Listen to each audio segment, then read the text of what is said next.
चलो आज के इस वीडियो में मैं मैक्रो इकोनॉमिक्स में से एक इम्पोर्टेंट और नॉलेजेबल चैप्टर है गवर्नमेंट बजट, उसको समझाऊंगा। ये चैप्टर बहुत इंटरेस्टिंग है, आपको ढंग से समझना चाहिए और ये रियल लाइफ में भी बहुत काम आता है, तो आपको बहुत नॉलेज इसमें से मिलेगा और एग्जाम पॉइंट ऑफ व्यू से भी ये इम्पोर्टेंट है। तो सबसे पहले गवर्नमेंट बजट को समझने से पहले मैं बजट का मीनिंग आपको अलग अलग जगह पढ़ते हो, आप अकाउंट्स में भी बिजनेस में भी। बजट का बेसिक मीनिंग ये होता है कि हम अगले साल के लिए जो हमें पैसे रिसीव होने वाले हैं और जो हम खर्चा करने वाले हैं उसका एडवांस में क्या करते हैं, एक प्लान बनाते हैं। तो बेसिकली बजट का मतलब एक प्लान होता है जो किसके रिलेटेड बनाया जाता है, नेक्स्ट फाइनेंशियल ईयर के बदले बनाया जाता है कि उसमें हमें कहाँ से पैसे रिसीव होंगे और कहाँ पे हम इसमें पे करेंगे, या कहाँ से इनकम होगी, कहाँ पे एक्सपेंस होगा, उसका डिटेल जो चार्ट बनाया जाता है उसे हम बजट कहते हैं। अब गवर्नमेंट बजट का क्या मतलब होगा, ये प्लान गवर्नमेंट अपने खुद के कामों के लिए बनाती है तो उसको गवर्नमेंट बजट कहते हैं। और ये बजट भी गवर्नमेंट का हमेशा प्रेजेंट किया जाता है पार्लियामेंट में। तो आपको थोड़ा प्रैक्टिकल लाइफ का अगर मैं बताऊं तो हर साल 1 फेब को फाइनेंस मिनिस्टर जो होता है, जो अभी निर्मला सीतारमन है, वो पार्लियामेंट में नेक्स्ट फाइनेंशियल ईयर के लिए एस्टिमेटेड इनकम और एक्सपेंस बताते हैं। इसे क्या बोला जाता है, गवर्नमेंट बजट बोला जाता है। अभी जो लास्ट जो बजट आया था वो आया था 1 फेब 2023 को। अब अगला जो नेक्स्ट बजट जो आएगा वो आएगा 1 फेब 2024 को। और ये जो बजट आया था 1 फेब 2023 को, उसमें फाइनेंशियल ईयर 2023-24 में गवर्नमेंट कहाँ से रेवेन्यू जनरेट करेगी और कहाँ पे ये पैसा खर्च करेगी, उसका एक एस्टिमेटेड डेटा प्रेजेंट किया जाता है, उसको बोला जाता है बजट। तो मीनिंग में आपका यही होगा कि बजट में क्या होता है, एस्टिमेट होते हैं किस चीज के, रिसिप्ट के और पेमेंट्स के या इनकम के या एक्सपेंस के, लेकिन यहाँ किसी पर्टिकुलर बिजनेस के नहीं होते हैं। ये रिसिप्ट और पेमेंट गवर्नमेंट की रिसिप्ट और पेमेंट को बताया जाता है और उसका एस्टिमेट गवर्नमेंट प्रेजेंट करती है, जो सब पब्लिक को देखना चाहिए। वो हमेशा 1 फेब को प्रेजेंट किया जाता है पार्लियामेंट में और इसका टाइम भी फिक्स रहता है, 11 बजे प्रेजेंट किया जाता है, फाइनेंस मिनिस्टर प्रेजेंट करती है। और आप इसका कोई भी यूट्यूब वीडियो पे इस साल का प्रेजेंटेशन भी सुन सकते हो, उसमें सारी चीजें कवर की जाती है। और कॉमर्स वालों को सबको तो ये बजट सुनना ही चाहिए, इसीलिए आपके कोर्स में भी रिलेवेंट रखा गया है। तो मीनिंग क्लियर हो गया, गवर्नमेंट बजट अगले फाइनेंशियल ईयर के लिए एस्टिमेटेड रेवेन्यू और पेमेंट्स का समरी बनाई जाती है, जो पार्लियामेंट में प्रेजेंट की जाती है, उसको गवर्नमेंट बजट बोलता है। तो सबसे पहले आपका इंपॉर्टेंट पॉइंट आपका मीनिंग वाला मैंने समझा दिया। उसके बाद ये जो बजट बनाया जाता है, मैंने यहाँ बोला 2 वर्ड होते हैं, एक तो रिसिप्ट या रेवेन्यू या पैसा कहाँ से आएगा वो सारा रिसिप्ट, और दूसरा एक्सपेंडिचर्स। अगर बजट में ये बताया जाता है कि सरकार का रिसिप्ट और पेमेंट्स दोनों बराबर रहेंगे तो उसको बोला जाता है बैलेंस बजट। 3 तरह के बजट बन सकते हैं, एक तो बैलेंस बजट, एक सरप्लस बजट, एक डेफिसिट बजट। अगर मैं ये कह रहा हूं कि 5,000 करोड़ रुपए सरकार की रिसिप्ट होगी और 5,000 करोड़ ही सरकार के क्या होंगे, एक्सपेंडिचर होंगे, तो उस केस में रिसिप्ट और पेमेंट दोनों बराबर हैं, कोई भी पैसा बैलेंस नहीं बच रहा है या कोई भी पैसा नुकसान नहीं हो रहा, उस बजट को हम बोलेंगे बैलेंस बजट। बुक में इसकी डेफिनेशन क्या लिखी होती है, जहां पे बजटेड या एस्टिमेटेड रिसिप्ट और एस्टिमेटेड पेमेंट्स बराबर होंगे उस बजट को क्या बोला जाएगा, बैलेंस बजट। तो इसमें दोनों चीजें क्या होती है, बराबर होती। सरप्लस बजट ये बताता है कि हमारे पास कुछ पैसा लास्ट में खर्चे करने के बाद बच जाएगा, उसको बोला जाता है surplus budget. That means receipt तो होगी ज्यादा और पेमेंट्स दिखाए जाएंगे कम, उस बजट को बोला जाता है सरप्लस बजट। और अगर ऐसा केस है कि सरकार बता रही है कि हमारी जो रिसिप्ट पूरे साल में होगी उससे ज्यादा हम पब्लिक के लिए खर्चा कर देंगे, तो उसको बोला जाता है डेफिसिट बजट। यहाँ पे रिसिप्ट आपकी कम मानी जाती है और खर्चे उससे ज्यादा दिखाए जाते हैं। और रियल लाइफ में आप कभी भी देखोगे तो बजट को डेफिसिट बजट प्रेजेंट किया जाता है, ताकि सरकार ये बताना चाहती है कि हम हमारी रिसिप्ट से भी ज्यादा खर्चा कर रहे हैं और इस खर्चे से ज्यादा डेवलपमेंट होगा कंट्री का। और सरकार जिन जिन गुड्स पे खर्चा करती है उनको पब्लिक गुड्स कहते हैं। ये वर्ड डेफिनेशन भी आपको बता रखी है इस चैप्टर में, पब्लिक गुड्स मतलब जिन चीजों पे सरकार खर्चा करती है उनको पब्लिक गुड्स कहते हैं। तो इस पार्ट में हमने सिर्फ 4 चीज देखी, एक तो मीनिंग ऑफ बजट, सरकार का एस्टिमेटेड रिसिप्ट और पेमेंट की एक समरी जो नेक्स्ट फाइनेंशियल ईयर के लिए 1 फेब को पार्लियामेंट में प्रेजेंट की जाती है, उसको बजट कहा जाएगा। बजट बनाने की 3 मेथड है, आप अगर दोनों बराबर दिखाते हो रिसिप्ट और पेमेंट, तो उससे बैलेंस बजट का आ जाएगा। और अगर रिसिप्ट ज्यादा दिखा रहे हो और पेमेंट्स कम दिखा रहे हो तो उसको सरप्लस बजट कहा जाएगा। और रिसिप्ट कम दिखा रहे हो और बजट ज्यादा खर्चे ज्यादा दिखा रहे हो तो उसको हम डेफिसिट बजट कहते हैं। और नॉर्मली सारी कंट्रीज या फिर जो डेवलपिंग कंट्रीज होती है वो हमेशा डेफिसिट का बजट बनाती है, ताकि वो ये प्रूव कर पाए या फिर वो रियल में भी पब्लिक के लिए खर्च कर पाए कि हम जितनी इनकम हो रही है सरकार को उससे ज्यादा पब्लिक के लिए क्या कर रहे हैं, खर्चा कर रहे हैं। तो नॉर्मली डेफिसिट बजट बना जाता है। ये नेशनल लेवल पे भी बनता है, स्टेट लेवल पे भी बनता है। आप अपने स्टेट का बजट भी देख सकते हो, चाहो तो सर्च करके गूगल पे आप नेशनल बजट भी देख सकते हो। तो ये बेसिक आपको आइडिया देना था बजट होता क्या है। अब नेक्स्ट इस चीज में ये है कि बजट में पैसा कहाँ से आता है सरकार को, तो वो चीज हम पढ़ेंगे कि बजट में क्या क्या चीजें कवर की जाती है। तो सबसे पहले बजट में होती है रिसिप्ट्स और फिर दिखाए जाते हैं एक्सपेंडिचर। बुक में हो सकता है ये इधर उधर कर रखे हो, इसको बोला जाता है कंपोनेंट्स। तो 4 कंपोनेंट्स होते हैं, 2 रिसिप्ट के, 2 एक्सपेंस के। रिसिप्ट के कौन से होंगे? Revenue receipt, capital receipt. Revenue receipt का मतलब ये कि ऐसा पेमेंट जो सरकार को मिला है उसको सरकार को वापस देने की जरूरत नहीं है, उसको रेवेन्यू रिसिप्ट बोला जाता है। और ऐसा पेमेंट जो कोई एसेट्स बेच के लाए हैं या फिर लोन लेके पैसे लाए हैं उसको बोला जाएगा कैपिटल रिसिप्ट। तो सरकार को जो मोस्टली रिसिप्ट आती है रेवेन्यू रिसिप्ट, उसमें से मोस्टली 80% या इससे ज्यादा आसपास पैसा टैक्स रिसिप्ट से आता है। और बाकी पैसा किससे आता है? नॉन टैक्स रिसिप्ट से। टैक्स रिसिप्ट में भी आपके 2 तरह के टैक्स मेजरली होते हैं, एक तो डायरेक्ट टैक्स यानी कि इनकम टैक्स और दूसरा होता है इनडायरेक्ट टैक्स। इसके अलावा भी अदर टाइप के मल्टीपल टैक्स होते हैं। रोड टैक्स, आपका पेट्रोल पे टैक्स है, एल्कोहल पे अलग से टैक्स लगता है, वो आ जाएगा। तो मल्टीपल टाइप के जो टैक्सेस हैं उनसे सरकार जो रिसिप्ट रेवेन्यू जनरेट करती है उसको टैक्स रेवेन्यू बोला जाता है। इसके अलावा जो रेवेन्यू जनरेट होती है सरकार को, वो हो सकता है आप कोई फॉर्म भरते हो उसमें फीस भरते हो, तो अगर आपका कोई चालान कटा है तो उसमें आपकी जो पेनल्टी लगी आपके ऊपर, वो कोई फाइन लगा है तो वो सरकार ने कहीं इन्वेस्ट कर रखा है उस पर इंटरेस्ट आ रहा है तो वो, या गवर्नमेंट कंपनी में कोई प्रॉफिट हो रहा है तो वो भी सरकार की इनकम होगी। तो ये सारे जो इनकम होगी वो सरकार की नॉन टैक्स रेवेन्यू होगी। और जो सरकार को पब्लिक से एज ए टैक्स पैसा मिलेगा वो सारी होगी टैक्स रेवेन्यू। पर आप ये दोनों देखो, इनमें से कोई भी पैसा सरकार को वापस किसी पब्लिक को पे करने की जरूरत नहीं होती है, इसलिए सरकार की इनकम पार्ट है, इसको बोला जाएगा रेवेन्यू रिसिप्ट। तो टैक्स रेवेन्यू और नॉन टैक्स रेवेन्यू। अब कैपिटल रिसिप्ट कौन सी हो सकती है? तो कैपिटल रिसिप्ट होगी आपकी कोई एसेट सेल की है तो, या फिर कोई लोन टेकन किया है नया, तो लोन आपके कंट्री से भी ले सकते हो, आप कंट्री में किसी भी बैंक से या किसी भी ऑर्गेनाइजेशन से भी गवर्नमेंट लोन ले सकती है। फॉरेन लोन भी लिया जा सकता है। और इन केस अगर कोई लोन आपने पहले किसी पर्सन को लोन दे रखा था, उसका रीपेमेंट ऑफ लोन रिसीव हुआ है, वो चीज भी आपकी क्या कहलाएगी? कैपिटल रिसिप्ट कहलाएगी। इसमें और भी कैटेगरीज आ सकती है, मैंने सिर्फ एग्जांपल दिए हैं। एटलीस्ट 2-3 एग्जांपल आपको हर कैटेगरी के पता होने चाहिए। तो टोटल सरकार को जो पैसे आते हैं वो 2 कैटेगरी में क्लासिफाई हो जाएंगे, रेवेन्यू रिसिप्ट और कैपिटल रिसिप्ट। जो पैसा वापस देने की कभी जरूरत नहीं है, एसेट से नहीं आता, केवल इनकम पार्ट से आता है, उसको रेवेन्यू रिसिप्ट बोलते हैं। एसेट से या लोन के चीजों से पैसा आता है तो वो सब कैपिटल रिसिप्ट होता है। कैपिटल रिसिप्ट के एग्जांपल लिख दिए मैंने। रेवेन्यू रिसिप्ट को फिर हम 2 पार्ट में करते हैं, टैक्स रेवेन्यू और नॉन टैक्स रेवेन्यू।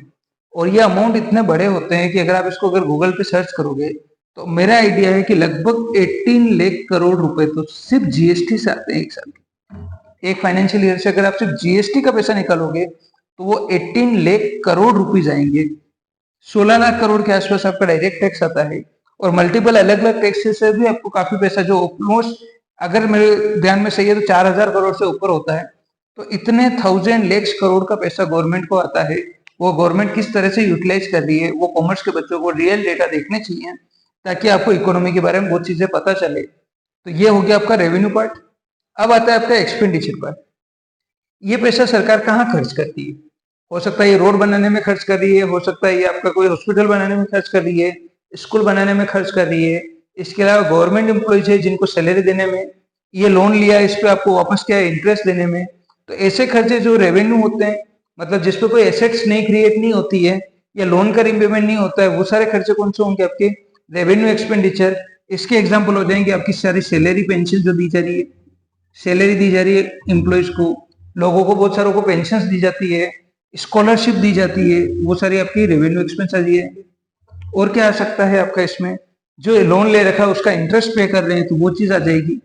ये सारा खर्चा आपका कौन सा हो जाएगा, रेवेन्यू एक्सपेंडिचर। और कैपिटल एक्सपेंडिचर में कौन सा होगा, गवर्नमेंट ने कोई एसेट खरीदी है, गवर्नमेंट ने कोई कंस्ट्रक्शन करवाया है या लोन का रीपेमेंट किया है, वो सारे आपके कौन से देंगे, कैपिटल एक्सपेंडिचर। उसमें आपका एक तो आ जाएगा एसेट्स परचेज की, एक कंस्ट्रक्शन पे कोई खर्चा हुआ है, और हो सकता है आपका लोन का कोई रीपेमेंट कर रहे हो वो आ जाएगा। तो ये सारी चीजें जो है वो आपकी कौन सी होती है, कैपिटल एक्सपेंडिचर। 2-3 एग्जांपल मैंने इसके बता दिए, 2-3 एग्जांपल इसके बता दिए। ये सारे आपके कंपोनेंट होते हैं। ध्यान रखना, एक्सपेंडिचर जब भी लिखते हैं बुक में 2 क्राइटेरिया और करते हैं, प्लान और नॉन प्लान एक्सपेंडिचर, और यहाँ पे प्लान और नॉन प्लान एक्सपेंडिचर। आपने अगर कई छोटी क्लासों में पढ़ा हो तो एक होता है 5 ईयर प्लान, उसके अंदर खर्चा किया जाता तो प्लान एक्सपेंडिचर होता है, और 5 ईयर प्लान के अलावा खर्चा किया जाता तो आपका नॉन प्लान एक्सपेंडिचर होता है। वो रेवेन्यू केस में भी आ सकता है, कैपिटल के केस में भी आ सकता है। तो कंपोनेंट के केस में आपको रिसिप्ट में याद रखना है 2 तरह की रिसिप्ट है, और पेमेंट में भी आपके 2 तरह के, एक्सपेंडिचर के टाइम में भी 2 चीज है, रेवेन्यू और कैपिटल। यहाँ पे रेवेन्यू रिसिप्ट के 2 पार्ट है, tax revenue, non tax revenue. वैसे वहां एक्सपेंडिचर के हमेशा 2 पार्ट है, वो हो जाएंगे आपके प्लान और नॉन प्लान, और इधर भी हो जाएगा प्लान और नॉन प्लान। और इन सबको क्या बोलते हैं, कंपोनेंट ऑफ बजट। अब आपका ये क्वेश्चन हो सकता है क्या चीजें इसमें पूछी जा सकती है, तो सिंपल सा पूछा जा सकता है गवर्नमेंट की रेवेन्यू रिसिप्ट के कुछ 4 सोर्स बताओ, या गवर्नमेंट के कैपिटल रिसिप्ट के कुछ 4 सोर्स बताओ, या हो सकता है रेवेन्यू एक्सपेंडिचर के 4 सोर्स बताओ, एग्जाम्पल बताओ। इस तरह से आपको किसी भी कंपोनेंट के ऊपर क्वेश्चन पूछा जा सकता है। और रियल बजट आप देखोगे तो आपको ऑनलाइन मिल जाएगा। तो मेन पार्ट पूरे चैप्टर में आपका कंपोनेंट था। शुरू से देखिए क्या था, मीनिंग ऑफ बजट, 3 टाइप के बजट और कंपोनेंट। मोस्टली ये चैप्टर ही है, बाकी सारी चीजें सिंपल है। मैं आपको उसको वैल्यूज से समझाऊंगा तो समझ आएगा फिर। अब थोड़ा सा ध्यान देना जो एग्जाम में पूछा जाता है। एक तो ये सब एग्जाम्पल आप नोट कर लेना, मैं यहाँ से बिठा रहा हूँ।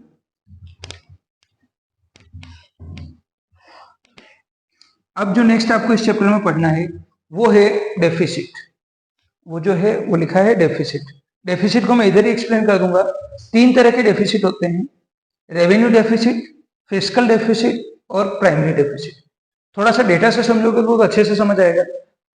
मैं इनकी वैल्यूज कुछ लिख देता हूँ। सरकार ने जो बजट बनाया उसको मैं कुछ वैल्यू में क्लासिफाई कर देता हूँ। सपोज सारी रिसिप्ट जो सरकार मान रही है वो 15,000 करोड़ है। वो छोटा सा अमाउंट है, क्योंकि गवर्नमेंट के केस में तो ये एक वैल्यू से भी इतना अमाउंट इससे ज्यादा आता है। और सरकार जो एक्सपेंडिचर दिखा रही है वो 18,000 करोड़ है। तो इस केस में आप बोल सकते हो ये कौन सा बजट है, ये बैलेंस बजट नहीं है, ये आपका सरप्लस बजट नहीं है। 15,000 करोड़ जो है वो रिसिप्ट है, 18,000 करोड़ जो है 18,000 करोड़ वो आपका एक्सपेंडिचर है। तो ये आपका डेफिसिट बजट है, और इसको मैं प्रॉपर बोलो तो ये बजट डेफिसिट। बजट डेफिसिट आपको कितना दिख रहा है, 3,000 करोड़। लेकिन इसके 3 क्राइटेरिया अलग अलग बना रखे हैं जो बच्चों को एग्जाम में पूछे जाते हैं, revenue deficit, fiscal deficit, primary deficit. क्या होता है इन सब का मतलब ध्यान से समझना। ये चीजें आपको बिना वैल्यू से समझ नहीं आएगी, फिर अगर आपको वैल्यू से समझ आ गया तो रीडिंग करोगे आपको हर चीज समझ आ जाएगी। अब 15,000 करोड़ है तो ऐसा तो नहीं है वो सारा रेवेन्यू ही होगा या पूरा कैपिटल होगा। तो कुछ तो आपकी रेवेन्यू रिसिप्ट होगी, कुछ आपकी कैपिटल रिसिप्ट होगी। तो मैं इनको भी क्लासिफाई कर रहा हूँ, ये डेटा मैंने अज्यूम किए हुए। सपोज 9,000 करोड़ आपकी रेवेन्यू रिसिप्ट है और 6,000 करोड़ है आपकी कैपिटल रिसिप्ट है। एक तो ये मैंने क्लासिफाई कर दिया, दोनों टोटल आपकी 15,000 करोड़ आएगी। और ऐसे कैपिटल एक्सपेंडिचर जो है, सपोज 10,000 करोड़ आपके रेवेन्यू एक्सपेंडिचर है और 8,000 करोड़ जो है वो आपके कैपिटल एक्सपेंडिचर। अब इनके बेस पे हम क्या करेंगे, वैल्यूज निकालेंगे डेफिसिट की। तो ओवरऑल जो डेफिसिट वो दिख रहा है वो तो आपका बजट डेफिसिट है कि 3,000 करोड़ का डिफरेंस दिख रहा है, वो आपका बजट डेफिसिट है। रेवेन्यू डेफिसिट क्या होता है, ध्यान से सुनना। रेवेन्यू डेफिसिट का मतलब रेवेन्यू रिसिप्ट और रेवेन्यू एक्सपेंडिचर, इसमें कितना नुकसान हो रहा है। तो 9,000 करोड़ तो आपकी रेवेन्यू रिसिप्ट है और 10,000 करोड़ जो है वो आपकी क्या है, रेवेन्यू एक्सपेंडिचर है। तो 9,000 करोड़ की रिसिप्ट है और 10,000 करोड़ रुपए का आपका एक्सपेंडिचर है। तो ये 1,000 करोड़ का जो डिफरेंस आएगा वो आपका रेवेन्यू डेफिसिट कहलाएगा। इसलिए आप फॉर्मूला याद कर सकते हो, revenue deficit is equal to revenue receipt minus revenue expenditure. मैं पूरा आपको बुक में लिखा हुआ मिल जाएगा, लेकिन revenue deficit will be revenue receipt minus revenue expenditure. दूसरा सबसे बच्चों को समझ नहीं आता है फिस्कल डेफिसिट क्या होता है। तो फिस्कल डेफिसिट का सिंपल सा एग्जांपल सुनना, आपको समझ आया तो यहाँ कैपिटल रिसिप्ट में हमने ये देखा था गवर्नमेंट लोन भी लेती है, उसका अमाउंट भी यहाँ जरूरत पड़ेगी कि ये 6000 करोड़ जो कैपिटल रिसिप्ट है उसमें से हो सकता है 1500 करोड़ क्या लिया हो गवर्नमेंट ने, लोन लिया हो। अब आपको फिस्कल डेफिसिट समझ आएगा। बजट डेफिसिट में आपने क्या किया, दोनों एक्सपेंस लिए, दोनों इनकम ली, डिफरेंस निकाल दिया, आपका बजट डेफिसिट आ गया। रेवेन्यू डेफिसिट में आपने क्या किया, रेवेन्यू रिसिप्ट ली, रेवेन्यू एक्सपेंस लिया, आपका डेफिसिट आ गया। लेकिन फिस्कल डेफिसिट होगा, ये सबसे इंपॉर्टेंट है। तो फिस्कल डेफिसिट के लिए आप ये ध्यान रखो, खर्चे तो दोनों लोगे, खर्चे तो क्या लोगे, दोनों लोगे। खर्चे मतलब 10,000 भी लोगे, 8,000 भी लोगे, तो पूरा खर्चा कवर होगा। तो एक्सपेंस तो आपका 18,000 करोड़ पूरा आएगा। अब मैं ये अलग भी दिखा सकता हूँ, 10,000 करोड़ प्लस 8,000 करोड़, या ये भी बोल सकता हूँ capital expenditure plus revenue expenditure, वो सेम चलेगा। एक्सपेंस तो आप पूरे कवर करोगे, रेवेन्यू प्लस कैपिटल। अगर मैं रिसिप्ट भी पूरी कवर करूं तो ये आपका बजट डेफिसिट ही हो जाएगा। इस पूरे 15,000 करोड़ में से एक वैल्यू हटा दी जाती है कि लोन कितना लिया, उसके अलावा जो डेफिसिट निकाला जाता है उसको बोला जाता है फिस्कल डेफिसिट। तो अब मैं रिसिप्ट पूरे 15,000 नहीं लूंगा, 9,000 तो ये लूंगा, और कैपिटल रिसिप्ट में 6,000 नहीं लेके इसमें से लोन वाली वैल्यू हटा के मैं 4,500 लूंगा, तो आपका क्या आ जाएगा, फिस्कल डेफिसिट। तो मेरी रेवेन्यू रिसिप्ट कितनी हो गई, 9,000, उसमें से 4,500 मेरे कैपिटल रिसिप्ट हो गए, टोटल रिसिप्ट कितनी हो गई, 13,500 करोड़ माइनस 18,000 करोड़। तो मेरा फिस्कल डेफिसिट जो आ रहा है वो 4,500 करोड़ आ रहा है। सर वापस समझा दो, ये इतना पूरा फॉर्मूला लिखा होता है, सिंपल सा समझो। बजट में कितना नुकसान दिखा रहे हो, 3,000 करोड़, उसके अलावा आपके ऊपर लोन कितना चल रहा है, 1,500 करोड़, दोनों मिला के कितना दिख रहा है, 4,500 करोड़। ये पूरा आपका ओवरऑल लॉस, इसको क्या बोला जाता है, फिस्कल डेफिसिट। मतलब ये सारी चीजें कंसिडर करेंगे लोन की वैल्यू को हटा के, तो वो आपका क्या आएगा, फिस्कल डेफिसिट। शॉर्टकट से हो सकता है कि याद, शॉर्टकट से कैसे होगा, बजट डेफिसिट प्लस लोन करोगे तो भी आपका क्या आ जाएगा, फिस्कल डेफिसिट। पर दिखाना कैसे, revenue receipt plus capital receipt other than borrowings या other than loans, revenue receipt plus capital receipt other than borrowing minus revenue expenditure plus capital expenditure, दोनों माइनस करोगे तो आपका क्या आ जाएगा, फिस्कल डेफिसिट। फिर लास्ट चीज तो बहुत सिंपल है, प्राइमरी डेफिसिट क्या होता है। प्राइमरी डेफिसिट सिंपल है, जो आपने अभी फिस्कल डेफिसिट क्लियर किया, फिस्कल डेफिसिट निकाला, उस फिस्कल डेफिसिट में आपने क्या कंसीडर नहीं किया, ये लोन कंसीडर नहीं किया, तो इसका इंटरेस्ट भी तो आपके रेवेन्यू एक्सपेंस पे आ रहा होगा, उस इंटरेस्ट को हटा दो, माइनस इंटरेस्ट पेमेंट। क्वेश्चन आएगा कभी भी गिवन होगा इंटरेस्ट, रियल लाइफ का एग्जांपल बता रहा हूँ क्या होगा, तो इंटरेस्ट पेमेंट आपको जो भी कर रहे हो वो क्या कर दो, हटा दो, क्योंकि जब आप लोन नहीं ले रहे हो तो उसका इंटरेस्ट नहीं लोगे, तो आपका कौन सा दिखेगा, प्राइमरी डेफिसिट। सपोज 10,000 करोड़ में 300 करोड़ क्या था, उस पर इंटरेस्ट था, तो 4500 करोड़ तो आपका ये पूरा फिस्कल डेफिसिट है। इसमें से मैं 300 करोड़ का इंटरेस्ट हटा दूंगा, तो मेरा जो 4200 करोड़ आएगा वो क्या होगा, आपका प्राइमरी डेफिसिट। फॉर्मूले याद नहीं होंगे, आपको डेटा से समझ आएगा, तो सुन लो। Total receipt, total mind expenditure, budget deficit, revenue receipt, revenue expenditure, revenue deficit, total receipt other than borrowing minus total expenditure, fiscal deficit, और fiscal deficit minus interest paid on loan, वो हटा दोगे तो आपका क्या आ जाएगा, primary deficit. Major part cover हो गया, अब 2-3 छोटी छोटी चीजें 5 मिनट में कवर हो जाएगी। ये सब चीज कवर हो गई, उसके बाद मैंने लास्ट में 2 पॉइंट और लिखे, वो आपको पता होने चाहिए। ये अगर आपको नहीं समझ आया तो आप वापस वीडियो रिप्ले करके देख सकते हो, आपको ये चीजें ढंग से समझनी पड़ेगी। अब आपको 2-3 चीजें बस याद करनी है इसमें, वो है कैसे हम फिस्कल डेफिसिट को कम करें या इन डेफिसिट्स को कम करें। डेफिसिट तो हर कंट्री में आता है या हर बजट में हम डेफिसिट दिखाते हैं, लेकिन बुक में पूछा हुआ है कि डेफिसिट को कम करने का कोई तरीका है क्या, तो ध्यान रखना 2 ही तरीके हैं। अभी जो कुछ न्यूज चल रही है कि राजस्थान में इतना आपका डेफिसिट है, वो सब देखोगे तो वो न्यूज भी इसके ऊपर ही है कि राजस्थान में कितना स्टेट के ऊपर डेफिसिट चल रहा है। तो डेफिसिट को सही करने के 2 ही तरीके हैं। सबसे पहला तो किसी भी लॉस को बिहेव करने को सही करने के लिए आपके पास 2 ही तरीके होते हैं, तो इनकम बढ़ा दो या खर्चे क्या कर दो, कम कर दो। इनकम बढ़ाओगे तो सरकार की इनकम कौन सी है, टैक्स, टैक्स बढ़ा दो। पर टैक्स बढ़ाने से पब्लिक नाराज हो जाएगी, तो दूसरा क्या करो, खर्चे कम कर दो, एक्सपेंस कम करोगे तो विकास कम होगा, डेवलपमेंट कम होगा। तो दोनों ही केस में दिक्कत है, इसलिए अपने यहाँ डेवलपमेंट, ये फिजिकल डेफिसिट कम नहीं हो रहा है, ये रेगुलरली बढ़ता जा रहा है, जो इकोनॉमी के लिए बहुत नुकसानदायक है। तो ना तो आप टैक्स बढ़ा पा रहे हो, ना आप एक्सपेंस कम कर पा रहे हो, तो दोनों ही केस से आपका, ये दोनों जो तरीके होते हैं डेफिसिट को रिड्यूस करने के, दोनों ही इंप्लीमेंट नहीं हो पाते हैं। पर आपको सिर्फ याद करने की क्या तरीके होते हैं जिससे हम डेफिसिट को क्या कर पाए, कम कर पाए। तो आप एग्जाम्पल ध्यान रखना, टैक्स बढ़ा दो या फिर क्या कर दो, एक्सपेंस को कम कर दो। एक्सपेंस या कौन से वाले, गवर्नमेंट के एक्सपेंस आ रहे हैं, ठीक है। लेकिन दोनों की दिक्कत ये है कि टैक्स बढ़ाने से पब्लिक नाराज होगी और एक्सपेंस कम करने से क्या, देश का डेवलपमेंट रुक जाएगा और नई चीजों पर गवर्नमेंट का स्पेंडिंग नहीं होगी, तो अनएम्प्लॉयमेंट और बहुत सारी इकोनॉमी में प्रॉब्लम आ जाएगी। तो दोनों ही चीज अपने लिए सुटेबल नहीं है, इसलिए हम डेफिसिट को कवर नहीं कर पा रहे हैं। और इसके लिए हमें रेगुलरली वापस क्या करनी पड़ती है, बोरोविंग करनी पड़ती है, और वापस आपका डेफिसिट अगले साल के लिए वापस और बढ़ जाता है। ये हमारे देश में फिजिकल डेफिसिट की दिक्कत है। लास्ट पॉइंट इसमें है, जीएसटी को दे रखा है। जीएसटी में आपको ज्यादा याद नहीं करना है, क्योंकि यहाँ पे ये पॉइंट आया कि टैक्स को बढ़ा दो। तो टैक्स में क्या किया, एक रिफॉर्म लाए, टैक्स का रिफॉर्म। दो तरह के टैक्स होते हैं, डायरेक्ट टैक्स और इनडायरेक्ट टैक्स। तो यहाँ पे सिर्फ आपको थोड़ा जीएसटी का इंट्रोडक्शन दे रखा है, आपने अलग क्लासों में पढ़ा भी होगा। तो दो तीन चीजें आपको यहाँ पे एग्जाम के लिए याद रखनी है। जीएसटी लाया गया 1 अप्रैल 2017 से।